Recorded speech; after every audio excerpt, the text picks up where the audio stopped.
Hello and welcome to Islamic Awakening, a program that delves deeply into the issues affecting both Islam and Muslims today. I'm your host, Ahmed Hanif, and I'm asking Professor Tariq Ramadan, how important is education in Islam today? The importance of education cannot be neglected, especially in today's complex world. The role of education has become even more vital.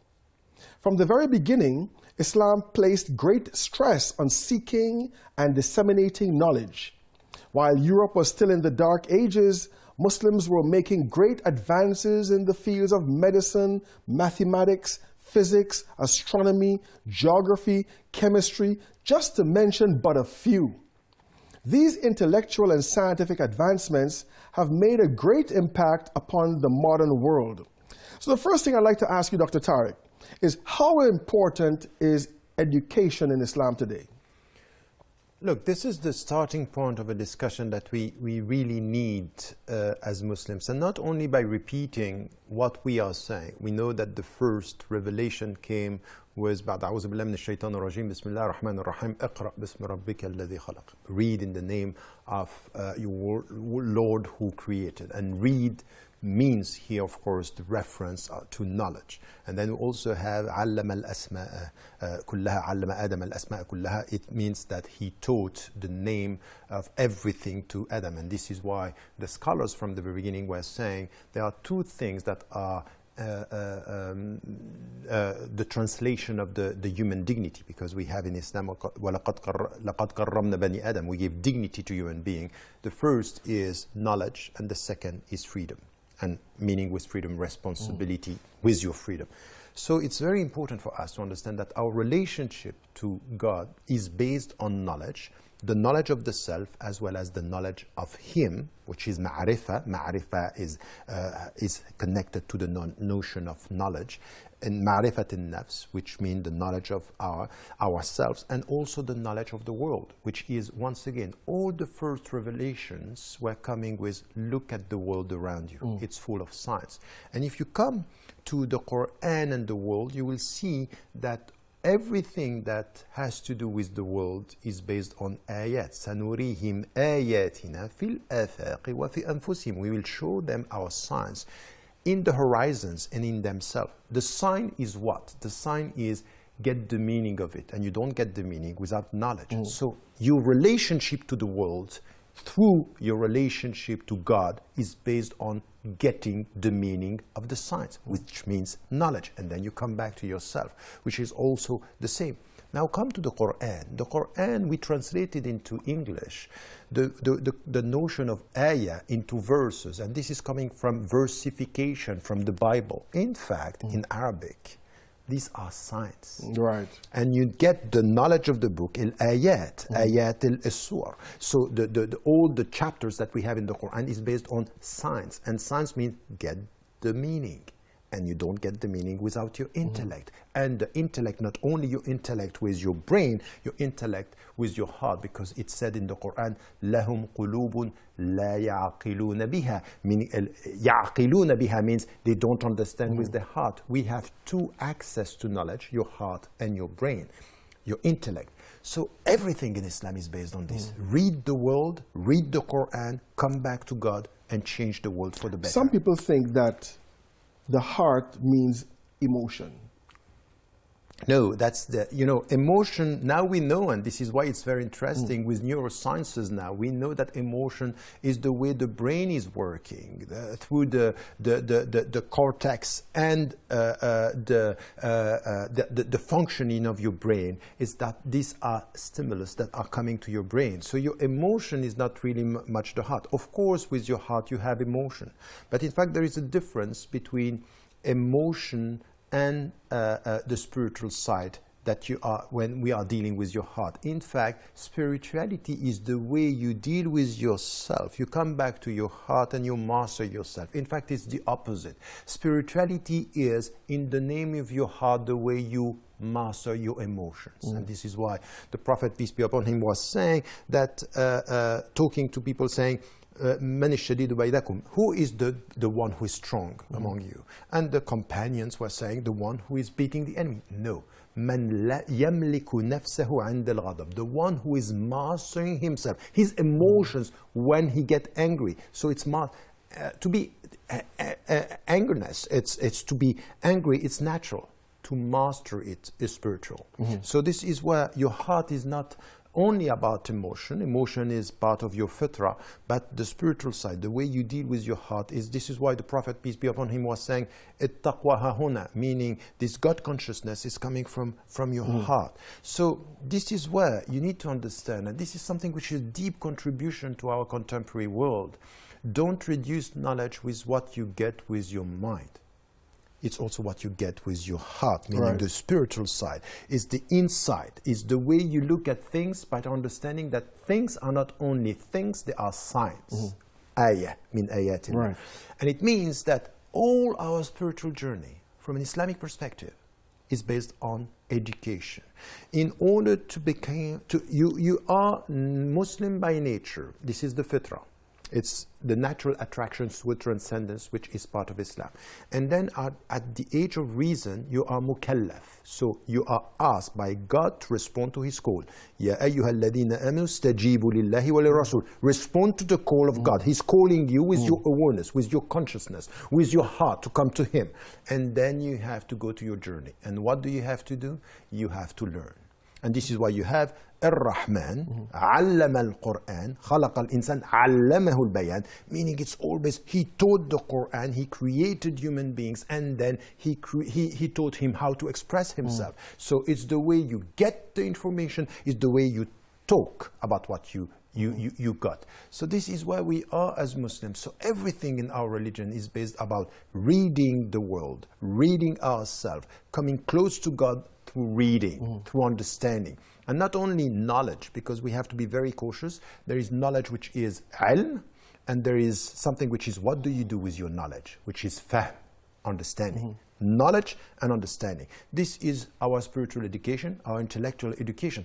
And this is where, when you were referring as an introduction to what the Muslims provided the world with about science, experimental science, medicine, architecture, everything, it was because they were not scared. We are not scared of the world. We are not scared. And this is the big difference between the Islamic tradition and Catholicism. Catholicism was scared from religion, from science, because they were saying, oh, what is in the Bible, this is science, and the sciences, the experimental sciences are going to destroy this.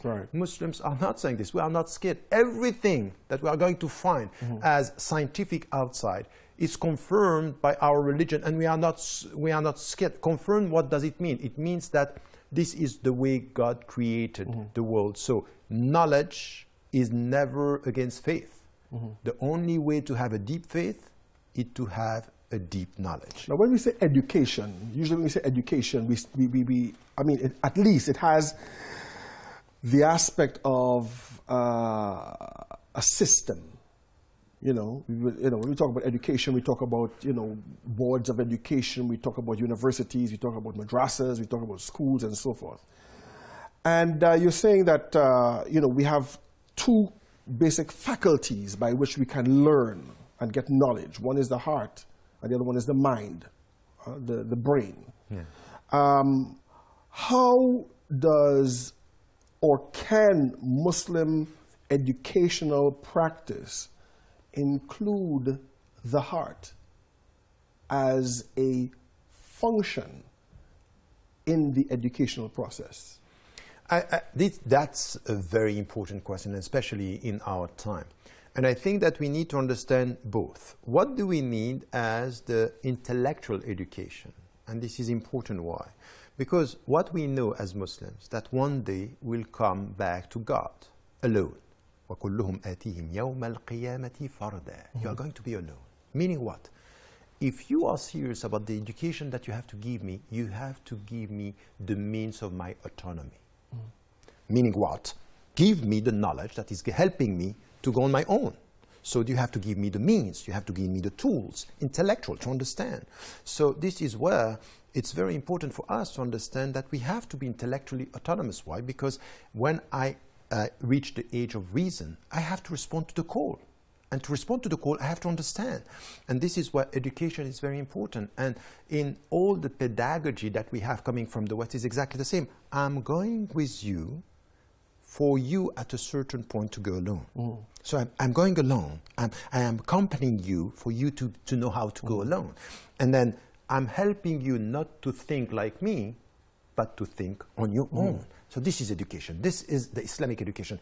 And at the same time, you understand that this autonomy is also coming back to don't take knowledge only as a means to take over the world, but as a means to master yourself. Exactly. Yeah. So this is the spiritual side. And the spiritual side is what we understand why the mission coming from the Prophet, peace be upon him, when he said, إِنَّمَا بُعِثْتُ لِأُتَمِّمَ مَكَارِمَ الْأَخْلَاقِ. I was sent as someone who is completing, beautifying what was coming before me as the good character. And from where are you going to get this? From the education of the heart. Is where you put meaning, values, morality, ethics in the way you understand yourself. And this is where, as much as your intellectual education can help you to master the knowledge, the outward knowledge, the education of the heart is to look at yourself. How are you going to control yourself? How are you working with this knowledge of the self? And by the way, this is why Islam is universal. Come to Socrates saying, I know that I know nothing, and I was saying, know yourself. That's it. What is Islam is all about, know yourself. And know yourself, which is what we need to do from an Islamic perspective. And you know what is the essential concept on this in Islam, which is not in the Christian tradition? We don't start in Islam with a sense of guilt. We start in Islam with innocence. Be positive about yourself. Know that there is a fitra in yourself. And then you have to come back to this. And the positive side of the Islamic teaching should be trust yourself in a way that you have good things. Allah gave you, God gave you good things, good dimensions. So you come back to this. And at the same time, be careful with yourself. And now check this out. In the West, you find the absence of this move or this effort to know yourself. You know, Western educational practice tends to be all about knowing the world, knowing the outside world. And I think this might help to contribute to their mischief, if one can say that, or their mismanagement of the world itself, because they don't know themselves, right? Now, when you go to the Muslim world and you look at the Muslim educational practice, especially in areas of higher learning, you find that the universities in Muslim countries have a Western program. You know, the only Islamic thing about them is they might have a course or a program on Islamic studies, whatever that might be. You know, so wouldn't you see that as a sort of a crisis that Muslims in their own environments themselves might be betraying the truth of the Islamic way of knowledge? Yes, and in two ways. Not only by the way that we are taking the means from the West, because that's true, what we are trying to catch up. There is a sense of inferiority complex when it comes to sciences. And this is why the Muslims are always referring to the past. We were so great. Yes. By the way, we have to stop idealizing the past and dreaming of a better future. We have to deal with the present and to be critical about what we are doing now. And what we are doing is that we take the means from the West and we are not enough critical. It's as if science is not an ideology. How come we don't get it that science, it's also ideologically driven? Of course it is. So we have to question this, but we have to be equipped to do this and to get rid of our inferiority complex that we have when it comes to science and to be able to question. And it means here that what we need to do is not only to take the means, but to question the substance. What are we talking when we talk about science? Is it that we just want to, science could be a means, but a means should be questioned as to the ends. What do you want to achieve when it comes to medicine, when it comes to economy, when it comes to pharmacy, when it comes to all these connections are not there. So we have to be critical in the way we are importing the means and not questioning the substance. At the same time, there is a problem in the way we are dealing with our own tradition, because as we are so scared of this, influence coming from the West, we end up educating our kids into something which is halal and haram, lawful and lawful. We are less talking about meaning and we talk about limits. I'm sorry. It's as if you show me a path only by showing me the limits. No, I want the light. I want the light that is helping me to see where I'm heading. So the spiritual teaching is missing. The meanings. And also the fact that in this world where I have all these means around me, give me a space to ask questions, not to repeat what you are telling me.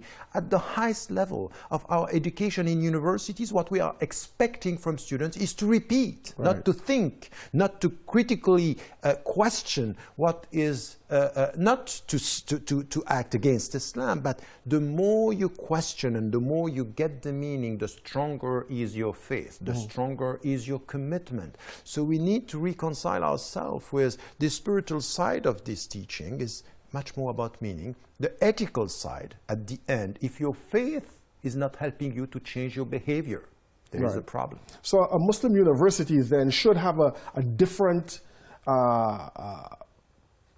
approach to knowledge than a Western university. And so you find that in our the universities in the Muslim world today tending not to pay attention to that. Completely. Just following this. And I think, I have been talking with one of the greatest philosophers who were talking about reconciling the West with a sense of complexity. Edgar Morin, he's a French philosopher, a great one. And he was saying something which is important. You know what? One of the main crises in the West is this fragmentation of knowledge. That there is no center, it's all fragmented. And this deconstructive approach is just go for this, be a specialist, but you don't question the whole thing. You don't have a vision. And he talked about we need to find a way. You know what is the translation of the way that he was talking about in Islam? Is Sharia, is the way that we have. And we Muslims, we should stop trying to catch up with this scattered, deconstructed way of dealing with science and to come with, okay, we don't have a problem with science, we don't have a problem with knowledge, but we want to put a meaning. We want ethics with knowledge. We want to question the goals. Who are you serving at the end? Are you serving transnational corporations or are you serving humanity? What are you doing with technology? Because, once, I was in fact once talking to an economist and I was telling you know what, we need to take the means, like for example, the TV, and try to change the means with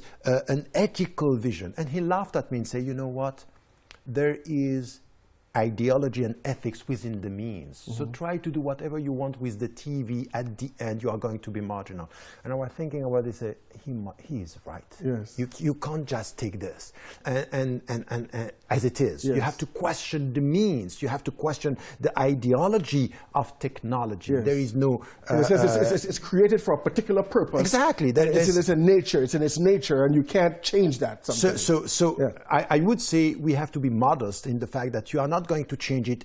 You can try to orient it or to use it in such a way, but don't be naive. So don't you think there might be a reason to talk about or to visualize the possibility of Islamic science, in the sense of a science that is unified, a science that is guided by ethics as well as by practicalities, a science that is the product of the mind as well as the heart, for example? Yes, but I wouldn't call it an Islamic science because it's as if we are coming from a specific angle. I think that, when I'm talking like this to Westerners or to people of other faiths, they understand exactly what I mean. And in fact, it's to come from our Islamic viewpoint with a more universal critical take on the goals, the ends and the sources. What do you want to achieve? And this is where we are going to be powerful, not on the margin as Muslim criticize, because there is no Islamic science per se, but they are ethical Islamic questions that you can present or propose to the discussion. And this is where, for example, now I'm dealing with scholars of the context and scholars of the text in many fields, education, about ethics, for example, education, bioethics, arts, and you can see that people of other faiths, they understand exactly what we mean because they are facing the same crisis. We should not put Islamic everywhere, but we should put ethics everywhere. And our ethical questions are universal questions. You know why? Because Islam is at the heart of fitra. It's at the heart of the reality of humanity, if we understand it properly. But we are putting ourselves in a very narrow understanding of the legal framework and not coming to the philosophy. And we had a discussion about we need a philosophy of law, we need a philosophy of science. What is important is for the Muslims to come with an epistemology. It's, for example, in psychology. We are transforming, collective and individual psychology into something which is very technical. No, I'm sorry. It's deeper than that. Right. Mental sickness has to do also with something which is a deep understanding of who is and how we deal with humanity and a human being. So this is why we have to come with a deeper contribution. And I would say that our Muslim scholars, our Muslim students, they should come with this question and come with something which is a deeper way of dealing with education. It's not a competition of the means, it's a reconciliation with the ends and the meaning of things. Okay, so on this level, we're talking about qualitatively improving Islamic education. Now, what about bringing Islamic education, or proper education, one can say, a holistic education, to the masses? Because when we look at the Muslim world, we find that there's a great deal of illiteracy. I mean, when you look at Pakistan and Bangladesh and many of the Muslim environments of Africa and so on, the most backward European country is Albania, which is a Muslim country. In the face of all of Islam treasuring knowledge, why is this taking place? Why are these countries so backward in terms of education and knowledge? Because I think that there are two things. Is first a very superficial understanding of Islam, a very superficial understanding of how do we implement Islam, and also a sense of priority that is much more about protecting the powerful and not serving the needy people. This is the reality of it. Everything about Islam is you are not going to be a good Muslim as long as you don't serve the poor people. Right. And we do exactly the opposite. We have a very nice discourse during Ramadan and the opposite the whole year when it's serving the powerful. This is what we need now to come to as being critical about what is happening in Muslim majority countries, which means that we have to come to the school system. We have to promote education for men and women, and we have to reform the school systems everywhere and to put it as a priority. And this is what I would say. The people who are coming to me and say, we need to implement Sharia, and in their mind is penal code. And say, you want to promote Sharia, you start with education and justice, social justice, and not with punishing, but educating. This is the very starting point of implementing Sharia in our world. Thank you very much. We just ran out of time. But I think we covered some very important ground today with respect to Islamic education. That Islamic education can be revived in its glory, and it can only do so by touching the heart, by going into the heart and understanding from the heart and also from the mind. And when we do this, we would be presenting a knowledge that has an ethical component to it, that has a goodness to it, that has an insight to it, that is sorely lacking in the education that we have today. And also with respect to the injustice in Muslim countries, where the poor and the masses of people are neglected and rendered illiterate, that the bringing of education to them is the first step in social justice and goodness in society. Sadly, we run out of time, and I would like to thank Professor Tariq Ramadan and, of course, all of you at home for watching. And until next time and another edition of Islamic Awakening, it's a goodbye from me and the whole team.